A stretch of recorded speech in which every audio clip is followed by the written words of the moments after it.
History does not always move forward. Sometimes it collapses.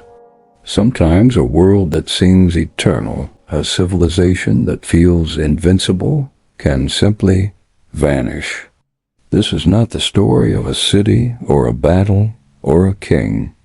This is the story of a civilizational heart attack, a dark age that fell like a curtain across the known world, and at the center of it all, a ghost that came from the sea. First, you must picture the world we lost. Forget the idea of a primitive, disconnected past. The world of the late Bronze Age, around 1250 BC, was the first great globalized age of man. This was a world of titans. The mighty Egyptian empire ruled by god kings from their golden thrones. The powerful Hittite empire in Anatolia, masters of iron and war chariots.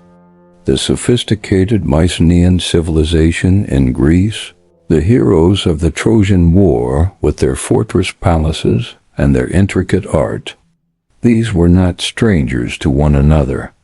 They were a family of empires, bound by intricate networks of trade and diplomacy. We know this because we have their letters baked on clay tablets. Letters where the great kings of Hatti and Egypt call each other brother.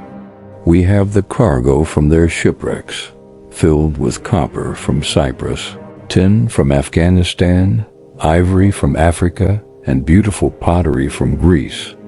It was a brilliant, interconnected world, humming with life, wealth, and power. It seemed, for all intents and purposes, like a world that would last forever.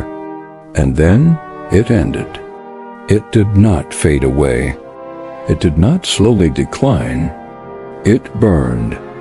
In a span of just 50 to 60 years, around 1200 BC, this entire world was violently and utterly annihilated.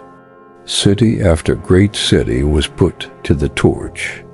Hattusa, the magnificent capital of the Hittites, was sacked and burned, never to be inhabited again. Ugarit, a rich coastal trading hub in Syria, was so completely destroyed that we found a scribe's final, desperate letter still baking in the kiln of a potter's shop, a message that was never sent. In Greece, the great Mycenaean palaces of Pylos and Mycenae were turned to rubble and ash. Across the eastern Mediterranean, a wave of destruction, a storm of fire and bronze, erased civilizations from the map. In the aftermath, a profound darkness fell. Writing in many places was completely forgotten for centuries. The great artistic traditions vanished. Trade routes evaporated.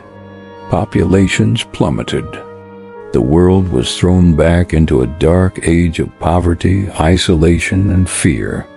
The question that has haunted historians ever since is, what happened? What power was great enough to bring not one, but three colossal empires to their knees, all at the same time? The only major power to survive the onslaught, though it was brought to the brink of collapse, was Egypt. And it is from their temple walls in the mortuary temple of Ramesses III at Medinet Habu that we get our only real clue. The Egyptians carved a story of a terrifying invasion. They wrote of a conspiracy of peoples, a great confederation that came from the sea, leaving a trail of desolation in their wake. Their inscriptions read, the foreign countries made a conspiracy in their islands. No land could stand before their arms from Hatti to Carchemish. They were laid waste and their people scattered. They came with fire prepared before them, onward to Egypt. The Egyptians called these mysterious invaders the Sea Peoples. The carvings at Medinet Habu are our only visual record of these destroyers. They show a chaotic sea battle. The orderly Egyptian ships clashing with strange vessels filled with a motley crew of warriors. Some wear horned helmets, others feathered headdresses.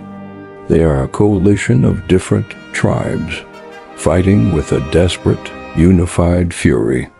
The Egyptians, after bloody and desperate battles on both land and sea, managed to defeat them. They saved their civilization, but the world they knew was already dead. But this victory leaves us with the greatest mystery of all. Who were the Sea Peoples? Where did they come from? And where did they go after their defeat? History gives us no clear answer. It's a story with the last page ripped out. For years, theories have swirled. Were they the Mycenaean Greeks themselves turned to piracy after the collapse of their own civilization? Perhaps in the aftermath of a devastating Trojan War? Some of the names the Egyptians recorded, like the Iqesh, sound tantalizingly like Achaeans, another name for the Greeks. Were they tribes from Anatolia, or perhaps Sardinia? The name of one of the tribes, the Shardana, who served as mercenaries for the Egyptians before turning on them, is believed by some to be the origin of the name Sardinia. Were they the Philistines from the Bible? The Egyptians called one tribe the Paliset, and it is almost certain that these are the people who, after their defeat, settled on the coast of Canaan and became the biblical Philistines. But the most compelling and terrifying modern theory suggests that the Sea Peoples were not a single ethnic group. They were not a conquering nation. They were a symptom of a world in collapse. Evidence points to a period of catastrophic climate change at the time, a mega drought that triggered widespread famine. Imagine a domino effect. The famine begins in the north. Civilizations crumble.